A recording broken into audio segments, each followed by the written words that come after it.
Hi, I'm James. I'm a foot and ankle specialist, and today I'm going to talk you through the key differences in the Novablast 5 versus the Novablast 4. Now, Asics have made some major changes to the cushioning underfoot, the feel, and the fit. I'll break down each of these to give you an understanding of what it feels like when you walk, stand, or run in them. So first of all, there's been some big changes to the cushioning. So in the Novablast 5, we've got the same heel drop and stack. So we've 41.5 in the rear foot, 33.5 in the forefoot, given an 8mm drop, and it comes in around 255 grams. So not much change from the Novablast 4, but they've updated the cushioning. So you've got FF Blast Max cushioning in the Novablast 5 versus in the 4 we had the FF Blast Plus Eco. So it feels completely different underfoot. So it's a bit more bouncy. You sink into it a little bit more. It doesn't have the same snap as what you got in the Novablast 4. So if you really enjoyed that quick push-off phase of the gait cycle, that really good energy return in the 4, you might be a little bit disappointed that this is a bit more of a softer feel. It transitions a little bit smoother in the 5 than it did in the 4. We felt that it kind of slapped through from initial heel contact through the mid stance in the 4, whereas in the 5 it's a bit more smooth, and I think that's because you sink into the shoe a little bit more. It just eases that transition. It doesn't have as much sole flare as what you had on the heel bevel of the 4, and it's got a late aggressive forefoot rocker that really helps propulse you through on that end stage of the gait cycle. So in terms of running, not as much energy return, sink into it a little bit more. Not as much as what you get in the New Balance 1080 or what you might get in something like the Glycerin Max, but it does have a little bit of spring to it, and you can definitely feel that firm endpoint when you sink into it. As a result, it's inherently a little bit more unstable of a shoe than what you got in the 4. Really liked the responsiveness of the 4, and had loads and loads of sole flare in the forefoot, which made it a lot more stable. So we would have categorized that more as a stable neutral, whereas this is more of a classic neutral, mainly because the cushioning is a little bit more bouncy. You sink into it, and then it challenges your perineal muscles and your posterior tibial tendon to work a little bit harder to stabilize your ankle. So if any history of issues with those tendons, you might not enjoy the ride in the Novablast 5.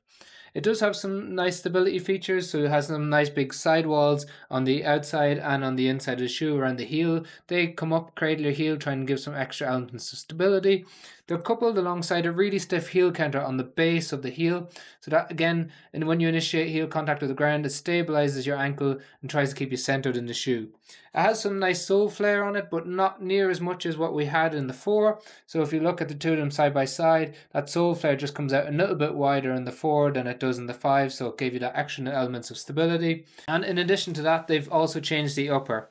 So the upper is more of an engineered fit as opposed to the woven knit that you got in the 4. So it's a little bit more snug in terms of how it feels and wraps around your foot, but there's plenty of room in the toe box. So it's a nice tight feel or nice lockdown on the rear and the midfoot. Opens up nicely to allow your toes to splay in the forefoot, so we'd no issues with the fit. True to size length, no problems with that either. At the moment, as far as I know, there isn't a wide version of this yet, but if you have a normal to wide foot, I think you'll be okay. They've changed the upper slightly around the laces and the lockdown, so they just added this little bit of woven knit to wrap around the laces. It gives you a nice secure lockdown, and it's got the same thin tongue, and it's partly gusseted as well to keep it stitched in and nice and stable and neutral. It's got mild amount of padding around the heel cup, a little bit more in the 5 than in the 4. So we've got some changes overall, mostly in the cushioning and in the material on top. I think the fit feels relatively similar to what I felt in the 4, and the lockdown is relatively similar too. In terms of use, when it comes to running, I think this is more of a daily trainer as opposed to a performance trainer that we got in the 4. So they've tried to change their use case a little bit. I think easy runs, recovery runs, long mileage. Because this has a bit more cushion and absorb the vibration a little bit more, it's an excellent shoe for that. Don't think it's as good at the up-tempo fartlek work as what you got in the 4.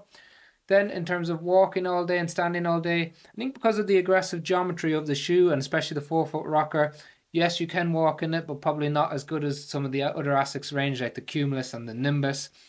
And in terms of standing all day, I'd say probably average as well. Probably not ideal, and I would have preferred the 4 more so for this. So some changes overall in the 5 compared to the 4.